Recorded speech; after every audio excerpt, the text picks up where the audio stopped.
which is organized by the Ball Club Aurangabad. Now, from last 2 Sundays, we are on the track to learn more and more about yoga, and it would be the last Sunday of learning about it. So, though we know our speaker Sreenivas Mallipeddi sir, but still I'll give a brief intro about him. Sreenivas Mallipeddi sir, he is a healthcare technology leader with great insights into the customer business workflows. He has spent more than 11 years in the healthcare product development, architect, and design. And currently, he is working at Principal Solution Architect, Hertz Health, United States of America. Now,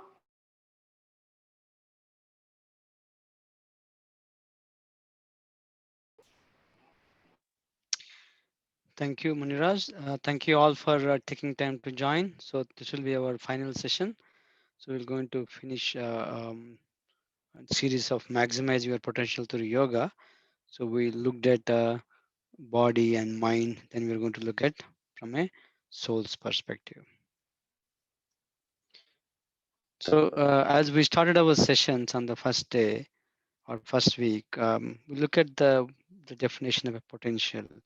So the meaning of the potential from the dictionary, right? So we all have this um, innate capacity to develop so that we can become something in the future or we can achieve the goals what we were intended to achieve. So we all have that potential. The question is, can we develop those qualities and abilities to achieve the goals whatever we are aiming for?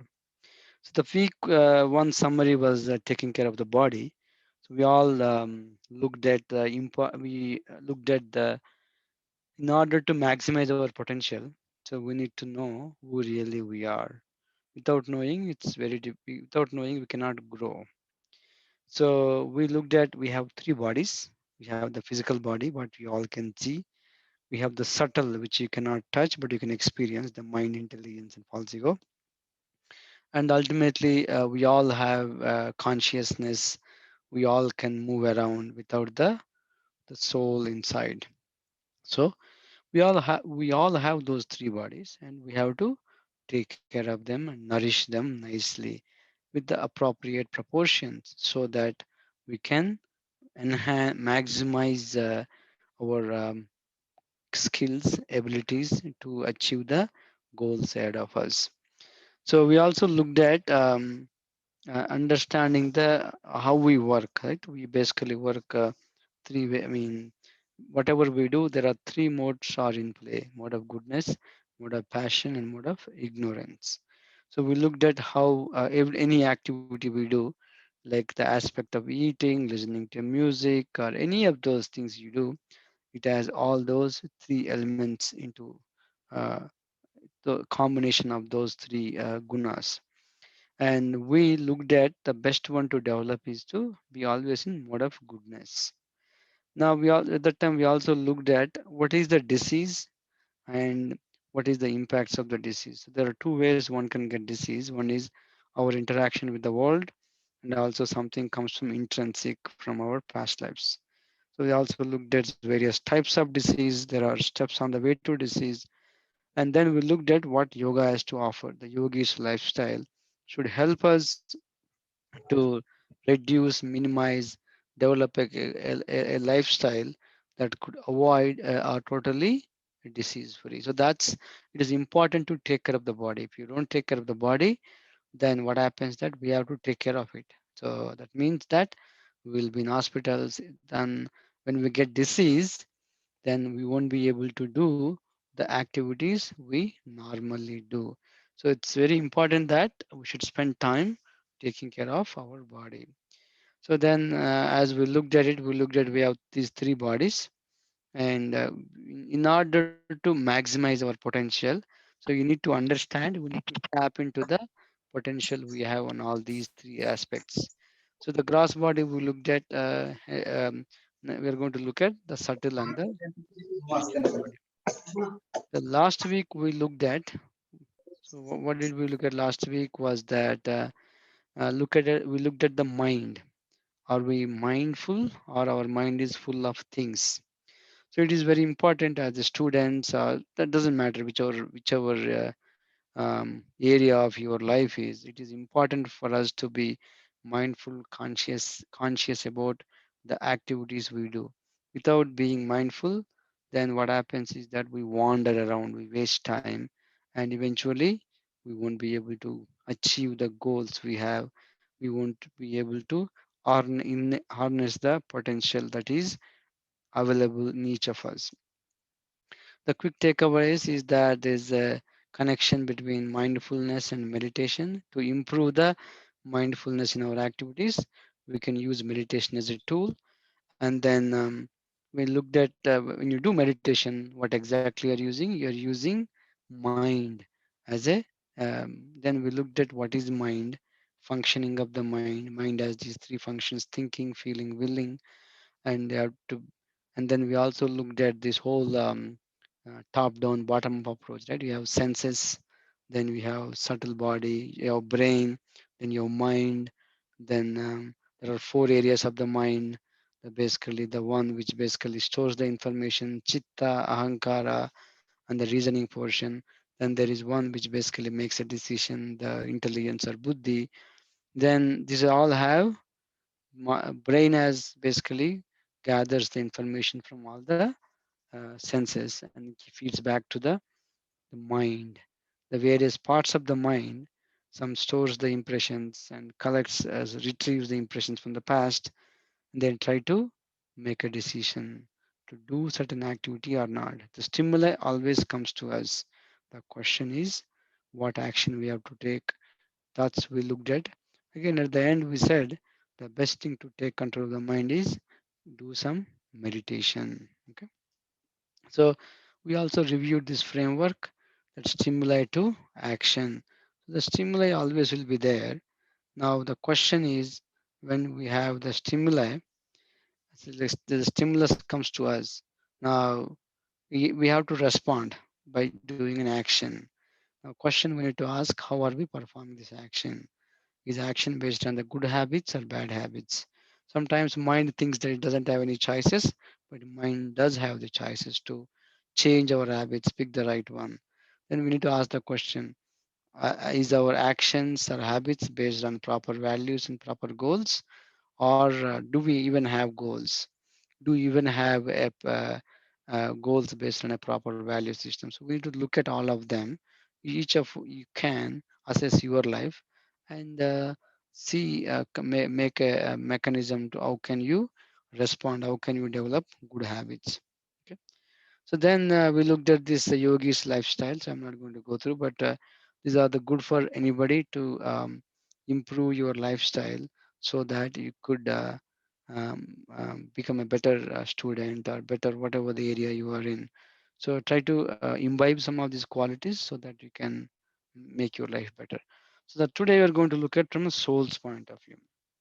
So today in the world, there are 7 billion plus people are living. So the question I have to ask is, if I have to ask a question, can you think can you think of one goal that unifies the entire human race for all living entities? So what is that one goal everybody is running behind? Can anybody think of these 7 billion plus people on the planet Earth? Or this just the earthly planet what we know of? Anybody can think of what they are after? What is the everybody is morning to evening running? What is the goal they are looking for? So the one thing they are, what is the goals they are running after? What is the motivation behind them? Is that everybody wants to be happy, right? Even if you ask from a small kid to grandma, grandpa who is almost at the verge of the final days of their life. So everybody wants some kind of happiness. People look happy. People derive happiness in different means. Some by eating food, some by derive happiness by gadgets, some by talking to somebody. Right? So there are different ways we get happiness. But the question is that happiness satisfying everybody, or is that people are becoming happy? right? So for example, to become happy, right, we go to college, schools, we do so many things, but are we really becoming happy, or where are we looking for that happiness? Are we looking for happiness in things, or are we looking happiness in people?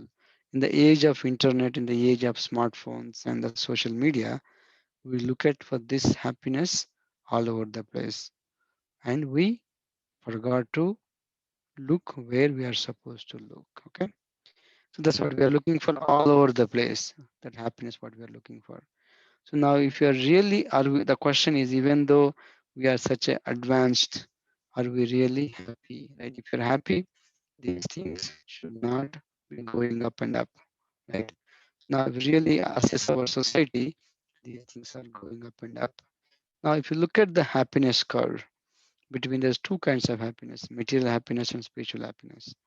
So the if you see the starting, right, the material happiness, maybe you may get some instant gratification, but after a certain period it no longer happiness, it is basically becomes a misery. Like things example, maybe drinking or smoking or any of those things. There are so many of those kinds of comes into that bucket. Initially seems to be there, that gives you immediate kick, but over a period of time that gives rise to a lot of side effects. Instead of bringing you the happiness, they actually bring you the misery. Whereas the spiritual happiness, which is based on harmonizing mind, body, soul, it may take a bit time, but it doesn't have any side effects. It is ever increasing. So you need to understand this. Once you understand, how can we cultivate the life which harmonizes mind, body, soul, so that we can experience that happiness which we are all eligible.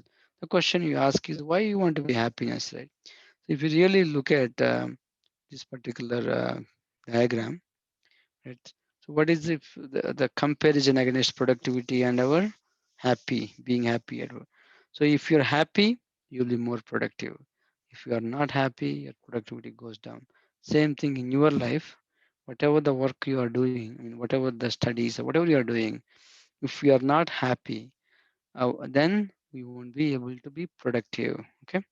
So now, can we buy money really buy happiness? Cannot really buy happiness. Things you cannot buy in stores. There are a lot of things you cannot buy in stores. So these are the things we have to invest in. We need to experience them. So we should know where. So the bottom line is that you need to make sure we are self-satisfied and we are happy in our life, so that we can be productive, whatever way, whatever the goals we are aiming for. Okay. So now, when we wanted to happy, what kind of happiness we are looking for? We wanted to looking for, if you look at the curve of the happiness, right?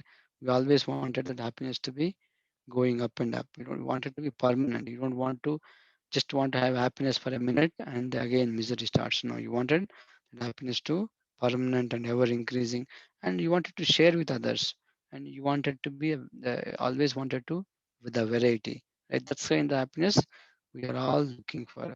We all want this, right? As a, if you ask anybody who is inviting the misery, nobody is inviting the misery. Everybody wants to be happy, and they want their happiness to be with these characteristics. And if these characteristics are absent in that happiness, that is called relative happiness. So there are two kinds of happiness we all experience in our lives. Some may not be there at the real happiness, but we're all experiencing that relative happiness. The relative happiness we get in our lives by doing a lot of relative things. That's fine. It's not that we should not have relative happiness. But the question is that if we are investing all the time in that to get that relative happiness, then what happens is that we won't be having that satisfaction. Then we are always searching for that all over the place. Okay, so let's hear the story of a musk deer. So this is basically a deer grows up in the Himalayan region, and one day it was smelling something, and the smell attracted so much the musk deer, and it was running after to look for the source of the smell. The scent was so, it got attracted to the smell, it got mad. It was going up and down, it was looking the valleys, I mean, peaks. Eventually, in search of that, source of that smell, it eventually reached a peak. It looked down. Eventually, it fell down in a valley. As it's falling down, it's basically the pouch, which is basically near its belly.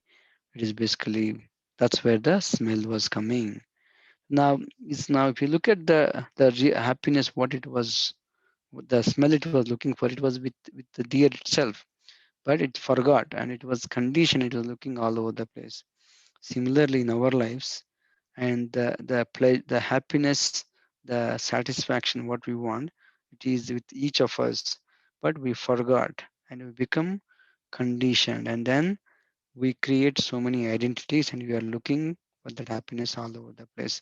Then there are other so now let's look at the a creature called shark. A shark can grow in an aquarium, or it can live in a sea. Where it can be, it's happy. It will be happy in the sea. Doesn't matter how much ever you artificially take care of it, it's artificial only. So that is called conditioned. So similarly, we become conditioned and we forgot that we are eligible for the true happiness.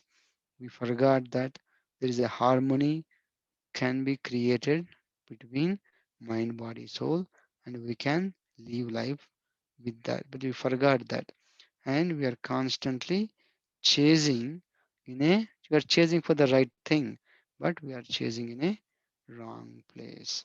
So similarly, as an example here, what constitutional and condition, what is exactly this means, right?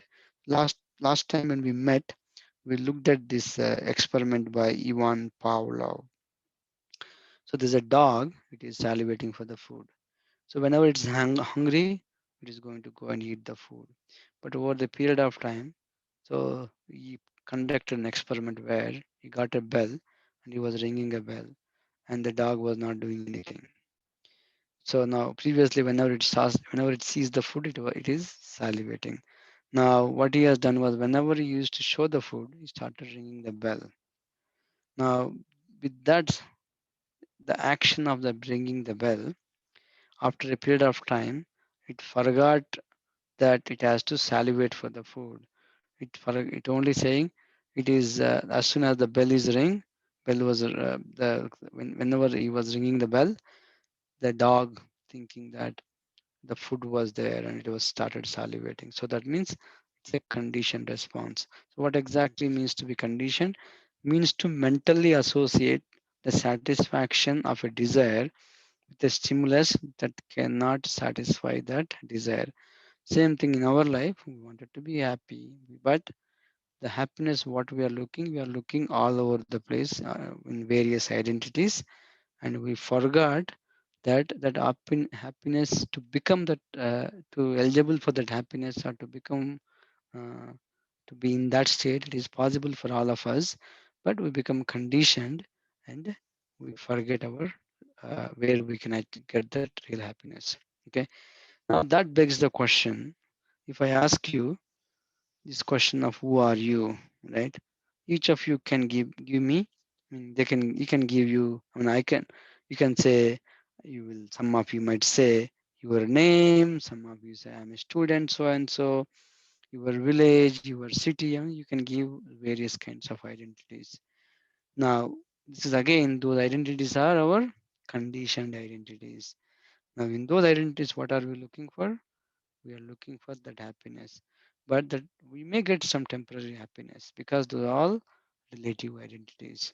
So as much as you get that happiness, that is relative, that won't be permanent. Now this is the question, right? Why are we creating so many identities for ourselves? Because we wanted to be happy, and we are looking for that happiness all over the place. Or we think that if I create this identity, I'll be happy. So that's the reason we are creating so many identities, and we are forgetting who truly, really we are. So that brings to the topic of relative identity and real identity. So the three bodies we looked at, we have the gross, subtle, and the spiritual body. Our real identity is that the spirit soul, and the spirit soul right now is living within this body. Now, yes, we have to take care of this body, you have to take care of the mind, but as you take care of both of them, you also need to take care of our real identity, the spirit soul. Okay, so now the question is, there are two types of happiness: the relative happiness and real happiness. You will be relatively happy if you using so many of our relative identities or solving some relative problems. But the what we are looking for, we are looking for that happiness which lasts forever, and we wanted to have and share with others. So that's where the question is, how do I get them, right? So this that brings the question to the who am I? We all should ask this question: who am I? Am I the body and the soul inside, or am I spiritual being right now covered by a material entity or this covering? So this is the question. Once you ask this question, that leads to this question: because there is a soul, because of the soul, we see this consciousness. If there is no consciousness, sometimes you may see a body, but there is no consciousness. That means the soul left the body. So the concept of soul is real. How do we understand the soul is there? Because we all can interact, speak, right? And there is a consciousness comes. The source of the conscious root of the consciousness is the soul. So this is the fundamental thing we need to understand. That is our real identity. Once we can understand what is our real identity, then we can shape our life arounding that, or we can perfect our life with that conception. Then we become, we don't need to look anywhere else. The whatever we're looking for, it is within each of us. So that's basically, you need to understand that concept of the soul, and consciousness is the root of the soul. So we looked at this diagram couple of times. You see these five horses, these are our five senses. This gives analogy, right? And these reins that holds the horses is our mind. The driver who is actually running the chariot is the in- intelligence, and the soul is the passenger. Now, in order for this passenger to go to a destination, who should actually control the senses? The mind and intelligence, or senses control the mind? So similarly, in our life, we have to making sure the senses are not dragging us. The senses should be under the control of the mind. So one thing is very important. In order to achieve any goal, you need to have proper sense control and mind control. And then along with that, our intelligence has to be purified. It has to be properly situated. Now that question comes, the how does this intelligent the driver should function? He should function what is good for the soul. Now, where does the soul should get the instructions from? That is the age-old question we should ask. Now, this is another analogy. If you are working for a corporate or a company, you have a CEO and you have a vice president, you have a manager, you're an employee. If everybody follows the vision, mission, goals set by the CEO, and if all the employees following according to that, they can achieve the goals they want. But if the employee wants to do XYZ and it is not aligned with the goal of the CEO, then they won't be able to achieve their goal. Similarly, in our life, there is the supreme consciousness or whatever you call him. Then there is a goal, there is a certain way we should be living our life. Then there is a connection from us. That connection basically, if we live according to the rules and regulations are given, then we all can achieve the goals which we wanted to achieve in harmony. Whenever we break that, we won't be able to achieve the goals. It will be always a struggle. Okay. So now the next question comes: who is guiding that soul? Right? We said we have three bodies. The one is that the spirit soul, which is covered by the subtle and gross body. Now, now we said the passenger in the chariot should be um, the giving the instructions to the driver, or at least the driver should be following the instructions or following what is good for the soul or the passenger, right? Now, where does that soul get the instruction from? What does the Vedas say? Or what is the yogic view or Vedic view?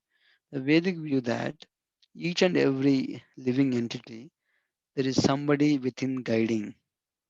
But right now, we may not be aware of it.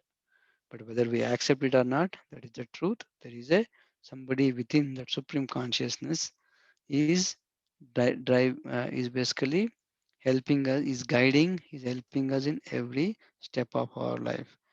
Now, if we can understand that instruction and establish our connection with that being or super soul or super consciousness, then we can perfect our life. What does it mean perfect our life? The sense control and mind control, whatever we wanted to have in our life, so that we can achieve the goals or we can maximize, right? We can maximize our potential. So it is important to maximize your potential. One has to control their senses, control the mind. Without controlling both of them, you won't be able to maximize. It may appear that you may be maximizing, breaking um, all the rules and regulations. It may appears, but actually that leads to distraction. So now, how does that? How does the soul plays a role in mind control and self sense control? And also, where does the soul should get its instructions from? So as from the yogic view, that if you look at any ashtanga yoga or hatha yoga, what they are doing, if you look at, they are doing meditation, dhyana, dharana, right? So what exactly they are trying? They are doing an inner journey. So most of the world is looking for external. They are looking for that, whatever the peace or happiness, whatever that stability, they are looking all over the place. And by engaging these senses unrestrictedly. Whereas the yogi, he basically controls the senses and mind, does an inner journey, and then he gets that strength, focus, concentration with that meditation. So now the question, when you make an inner journey, is there anybody or anything is guiding the soul? So from Vedic view, yes. So that is called, we call it as a super soul, or you can call it a supreme consciousness. So he is the one guiding in every step of the way. Now, the question we should ask is that the senses, mind should, whom should they listen? Or whom, then the role of the soul is to serve. Like if you look at anybody else and each of us, our, I mean, whether we have a, we have a, we have our role is to do some activity. The activity is to provide some service. Either that service we can do to our unregulated senses, or we can do that service in a proper way so that we can uplift our consciousness. That is the question we should ask. So once we know we have the three bodies, we know we are that spirit soul, and then the characteristics of the soul is it's I mean it is eternal and we all have that for forever. Now the question we should ask is what is the duty of the soul and how it should live in harmony it's supposed to live, or how it should live in its constitutional position. So now that's a question we should ask. Now I just want to give another analogy to get you understand how all these things fit in together. Like say for example you're watching an IPL match today, right? So it is somebody is coming in, maybe it is they are playing in some Bombay or somewhere else, right? So somebody is playing, but there is a cameraman catches all this. There are multiple cameras with the sound. They all superimposed, and you are sitting on a couch and you're watching. If somebody is supporting a Mumbai team, you may be happy. If somebody is supporting Bangalore team, you may be unhappy. The same thing is happening, but why one is happy, why one is not, why one is unhappy? It is that the different emotions due to focus of consciousness on mind and identification. Remember our different identities we create in search of that happiness. Similarly, if you identify yourself with one team, and if they are doing well, that stimuli comes to the mind, then eventually that influences your um, basically the soul basically. So that makes you happy or that makes you unhappy. So now, but if you were to not to identify or you take up a your true identity, then this should not actually bother. So that's the relationship between mind and consciousness. So that is going inward. But now, where is the root of consciousness? Root of consciousness is soul. The consciousness has to be emitted outwards by it comes to the mind, mind to the brain, brain to the senses. But now, if mind hijacks whatever the true consciousness coming from the soul, and if it taints because of mind as different desires, the consciousness comes as a perverted consciousness. So the soul is always pure, but now how it is the interface between the soul and our senses is through the subtle body, right? So we have to be making sure we have to, in order for us to optimally work, we have to making sure our the faculty of mind, right? Last week we looked at the faculty of mind as four parts. It has chitta, manas, and the storage part, ahankara and buddhi. All of them have to work properly so that we can enhance. If anything is faulty, then we won't be able to maximize our potential. Okay, so now again, when you look at some of the characteristics of the soul has the free will. Soul has desire to enjoy. Soul is a source of the feelings and emotions. Soul has the spiritual sense. It interfaces. It is close to the mind and intelligence. It is it is spiritual. It is not the material. It is spiritual, and it has the real ego, and it is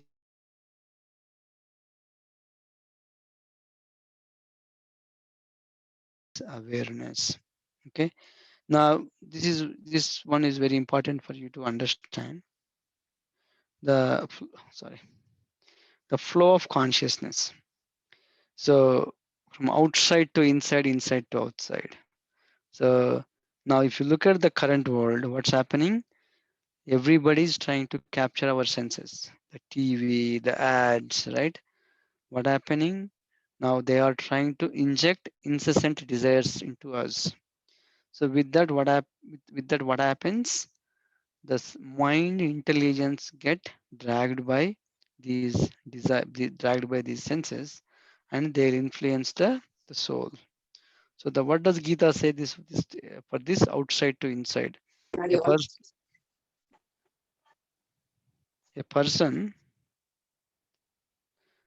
a person who is not disturbed by the incessant flow of desires that enter like rivers into the ocean, which is ever being filled but is always still. So as if you see oceans, right? Many rivers may be coming to it, but it's always peaceful, right? Always, but always still can alone achieve peace, and not the man who strives to satisfy such desires. So, as we looked at it, the stimuli comes to us, incessant flow of desires comes to us. Now, if you try to respond to all of them, right, if you try to respond to all of them, and if it is those desires are not in harmony, then what happens? That won't bring us the peace and peace. When there is no peace, then there is no happiness. So the inside to outside view was son of Bharata. As the sun alone illuminates all this universe, so does the living entity, one within the body, illuminate the entire body by the consciousness. So the way we should actually operate with this mind, with this in mind, that there is a we have a connection to the supreme consciousness. The connection between the soul and supreme consciousness exists, and we have to live according to those rules and regulations or the formula given there. The soul has to drive the spiritual body. The soul has to drive our subtle body. Subtle body has to take control of the senses. When you do that, you are you have the mind control and sense control, and you are living in harmony with the body, mind, soul, and also the entire cosmic manifestation. With that, what happens? We are establishing in our proper position like the shark in the water, so we can function at that level optimally, right? That in when we function optimally, that's also that are in that our constitutional position, that actually gives you the true joy which we are all looking for. So like, this is what we are talking about, right? There is outside in or inside out. So we have to, right now, the way today we are driven by, bombarded by our senses, bombarded by this incessant of desires. We need to do upside down. So instead of senses dragging us, so we need to come from the supreme consciousness to soul to the intelligence to. So that's how, if we can perfect our life, we can maximize our potential and our goals, whatever we have in our life. So again, other way to we also looked at last week the Vedic way of mind, the manas, chitta, ahankara, and buddhi. Right. So the one of the things is this ahankara. This is the one where we create our various identities. So if we purify using the yoga and meditation, if we purify all of them, if you come to our real identity state, then we can actually live in harmony and we can perfect our life. So now again, as we see, right, who is guiding the soul? We looked at there is a supreme consciousness or super soul who is guiding. Now the question is, most of us, right? Most of us even doesn't have the knowledge that we have the mind. Then most of us even doesn't have the knowledge about the soul. Most of us even doesn't have knowledge that how can I establish that connection, which is actually I'm not able to perceive today.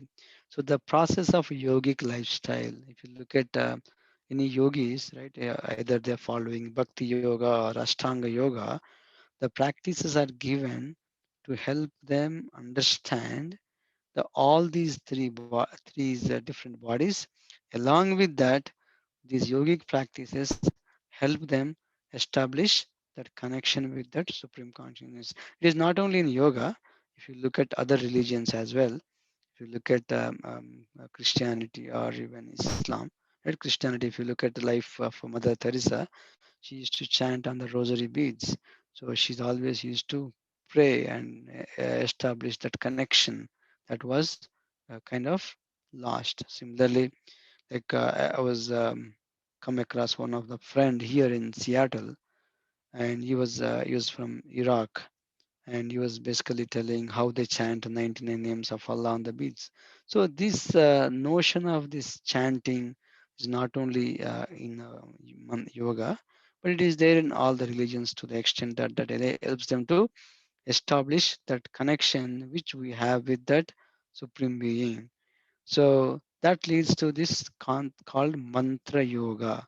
Right? Yoga means that establishing that broken connection. Mantra, right? I mean, you all know various mantras. So what is the mantra means? Mantra means man means mind, tra means focus.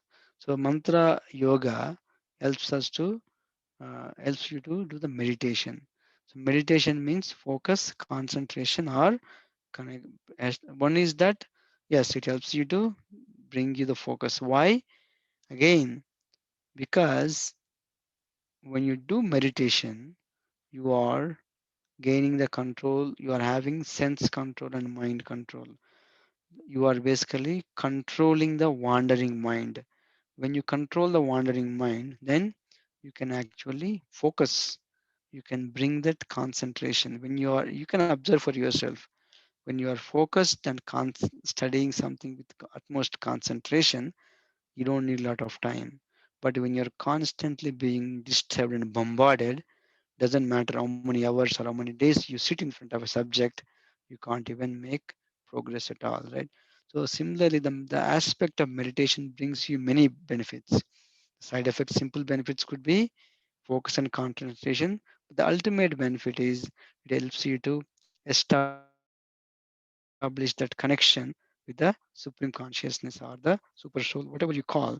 So why? Because with that connection, you are able to live in our true real identity. Okay. Again, man means mind, tra means to control or to protect and purify. So last week again we looked at the workings of the mind, right? It starts from icha, desire, action, experience, samskara, and vasana. The aspect of mantra yoga, right? The aspect of mantra yoga helps you to purify all of them. Right? As we look at what is the definition, this helps you to the mantra yoga helps you to control or protect and purify. What it purifies? It purifies all of them. It purifies the desire, it purifies the action, it purifies the experiences we get, and also the samskaras, the deep impressions which are living in our mind, right? Those impressions are coming from long, long time. So this the aspect of mantra yoga, it basically purifies all of them and also purifies these dormant desires. So it actually uproots the these sense gratification or the sinful desires we all have.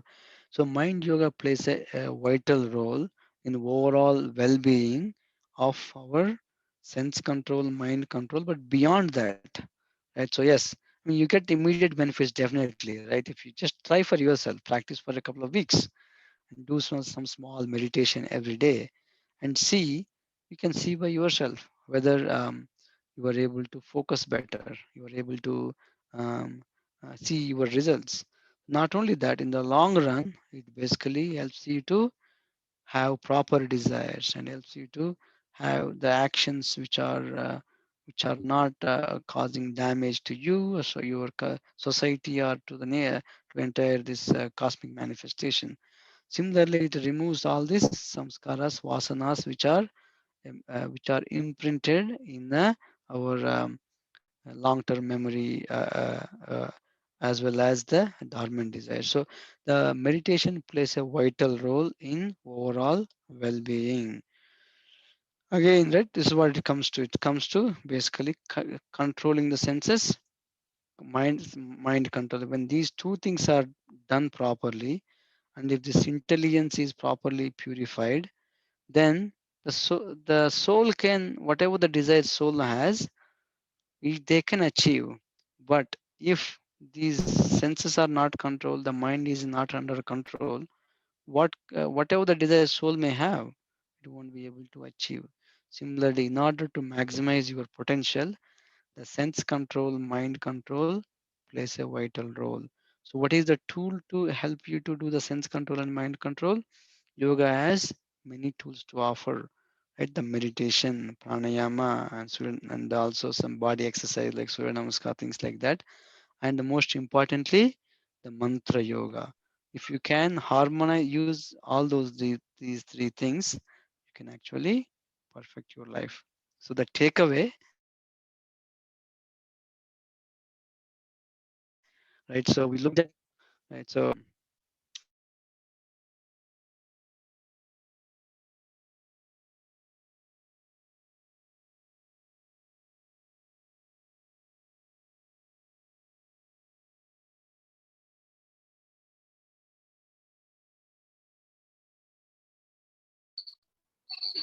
we looked at constraints, right? So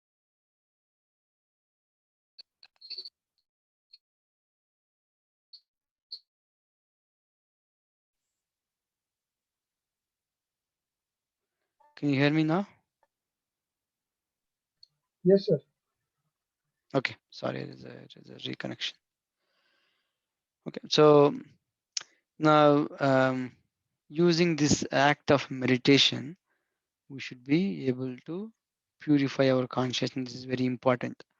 If we have a soul actually has a pure consciousness, but when it actually comes out, if our mind or if our ahankara or chitta, if they are contaminated, when it is passes through the consciousness passes through that subtle body, then it comes out as contaminated.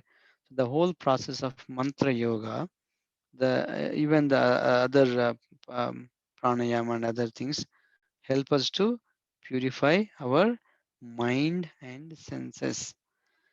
Okay, so now once you understand we have these three bodies, and once we understand what is our true identity, and once we understand who is guiding us, then understand that how did we still have the connection with that being? If not, how can we re-establish what is the tool? Then that basically gives rise to the true happiness what we are all hankering for. Okay, so now along with that, these are various things helps you to optimize our life. I mean, we talked about greater deal. Pick any of the ones, any of the few, along with these three things, right? So take care of your body. That is very very vital. You don't need to do too many things. I mean, if you have time, yes, but even if you just have 15 minutes, use just Surya Namaskar or some other yogic exercises that helps you to keep your body in a good condition. If your body is not in a good condition, if your body gets diseased, you won't be able to do you won't be able to minimum things. You will be end up taking care of the body, just going to hospitals, running and running.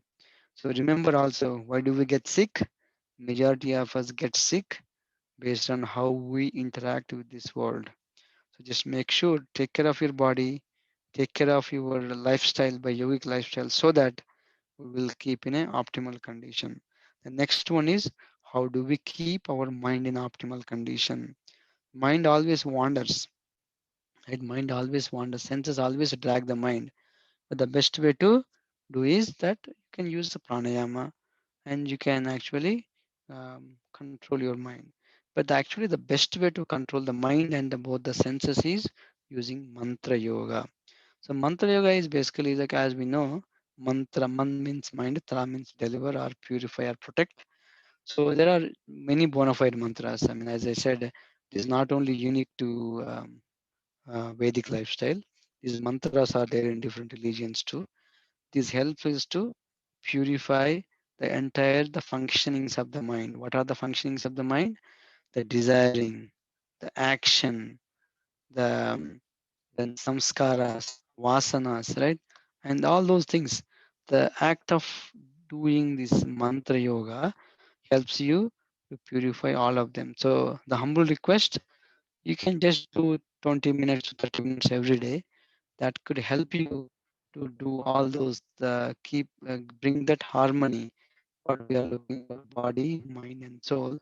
Then apart from that, mantra yoga helps you to establish that connection with the supreme consciousness, which we lost, connecting to that powerhouse. Okay, so with that actually you can, it is possible with us, right, to maximize our potential. So it is, you don't need to look anywhere. It is it is with each of us. The yoga of inner journey you can make. So you don't need to invest anything much. You just need to invest just maybe 20-30 minutes of your time.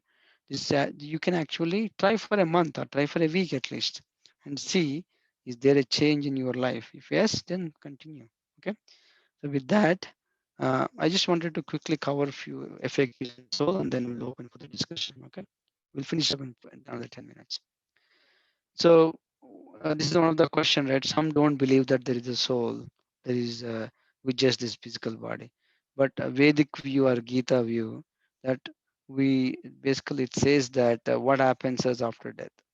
So as a person puts on new dresses, giving up the old ones, the soul similarly accept the new material body, giving up the old and useless ones. So the accept that the fact that we all have this consciousness, when we say somebody passed away or some वो मर गया, बोलता है ना ऐसा. So when you say that, what is that left? That is the soul left from that body. Now when it is left, it has to go to the next destination. So that is Vedic view or Gita view. The soul leaves the gross body behind and is taken to another womb based on the quality of desire stored in this subtle body at the time of death. So this is more of a more deeper, but just to give you the understanding that there is a soul is real, soul does exist, soul does move from one body to another, because when we die, right, the body is still there. What is left? That is what left. Okay. So then the soul is individual. So each of us have a unique soul. We are individuals.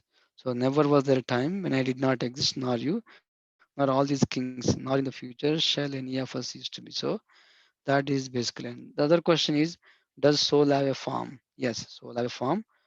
The soul gives form to the matter. So we all have different bodies. Like say, we have different dresses, right? Somebody has a dress with a pant, somebody has a dhoti, kurta, right? So or somebody has a suit, somebody has a tie. I mean, there are, or somebody has a cap. They're different. So they're all of them have forms. A cap has a form, right? So because the person who is wearing as a form, that has a form. Similarly, the soul has a soul has a form that gives to form to all these various bodies. Okay. Another question is, where does the soul reside? The soul resides, as for the Gita or Vedic view, it resides near the region of the heart. Then what is the size of the soul? It is if you take a hair, look at cut that tip to 100 times, take that one part and cut into 100 times. It is that such a small. It is 10,000, 1/10,000 tip of the air. Okay. So now the size of the soul is the tip of the air, and it is basically it is the the same soul is there in the ant, in the shark, or in elephants or human beings that basically gives us to this consciousness. Okay. Now, how can so people can ask? Okay, now when you say the soul, they ask, okay, show me, right? Yes. Can you see this? Can how can we see the soul? As we can see the soul, the way we can see the oil in the seeds or ghee in the milk and the sugar in the sugar cane. There's a process, right? So there is a like a small kid. If you tell them, oh, there is oil in the this sunflower or the peanuts, they'll say, oh, no, no, no, no. But there is a process to extract them. Similarly, there's a process to experience the aspect of the soul. Okay, the process is like there are different instruments for different things, like if you want to measure or if you're in a lab, wanted to check the pH levels, or if you're in a if you wanted to look at the various cells, right? There are different instruments. Similarly, there is an instrument, and the science is called spiritual science, and that tool is called mantra yoga or mantra meditation. So that helps you to understand who we are, how can we um, experience that soul. So just to summarize, the taking care of the soul, right? First thing is you need to understand that we have these three bodies. That is the fundamental. Okay. So we need to understand that we have these three bodies. Now, to maximize our potential, we need to harmonize body, mind, and soul. That's second. Third is that we understand how to we basically based on our discussion we had some ideas on how to take care of the body, right? Body and its various elements, and how to what happens, how do we get disease and all that.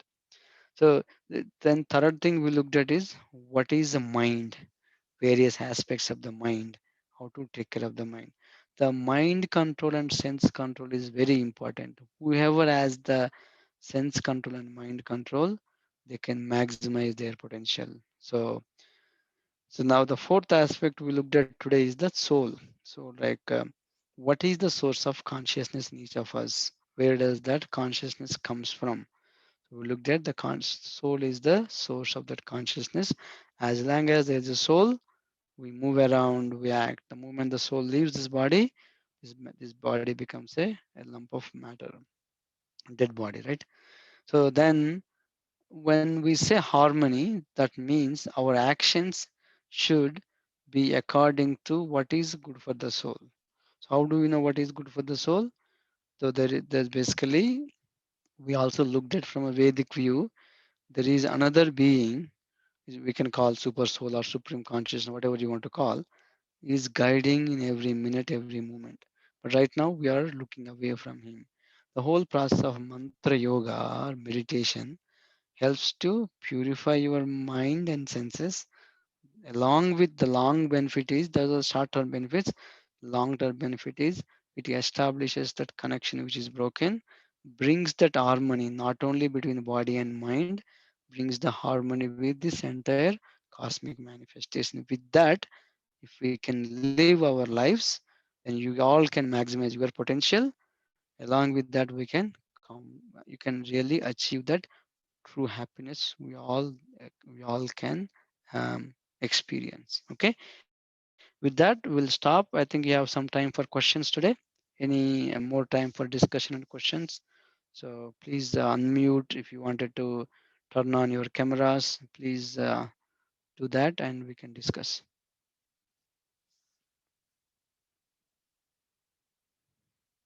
Last week we did a little bit overtime, so we didn't get a chance to discuss, and we finished the three-part session. I just want you to discuss and see. I wanted you to be these things to be practical, right? I'm just not just a theory. These are all you can actually apply in your life. I applied in my life. I mean, they work, and not only me. There are so many millions of people applied in the past. They worked. There are still some people are still trying. So some people may not believe in it. The best thing is that try. Like if you wanted to check something works or not, try for yourself. You have nothing to lose actually. Okay. Any comments, questions? Anybody?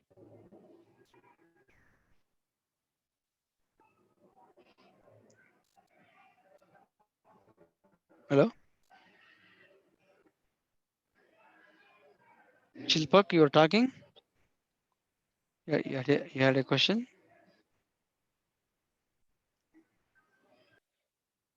Anybody else? Imtiaz, do you have any comments, questions?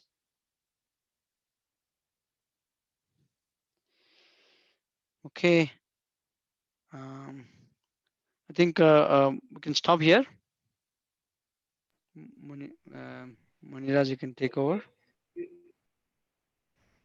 Thank you so much, sir, for giving such a wonderful session. We have really learned a lot from it, and truly, I understood the actual definition of happiness. And now I really got motivated by this session, and I'll definitely have a try for the yoga. And I request all other participants as well to kindly do it in order to get uplifted in your lives. Now I'm going to share a feedback form in the chat section. I request all the participants to fill it, and after filling it, kindly tap write yes in the chat box.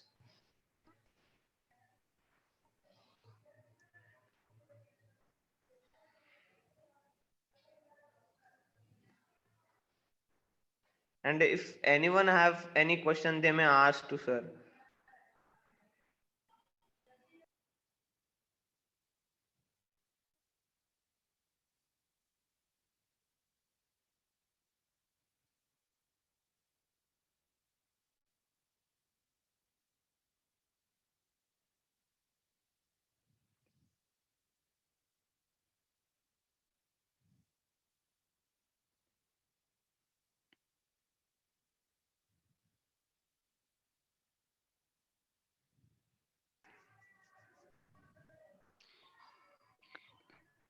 Can we end or let me know, Muniraj? Yes, we can end. People are have filled the form, remaining are filling it. Okay. Thank you all. Hope to meet you again sometime in the future. Yes, Thank sir. you. Bye. To you too, sir.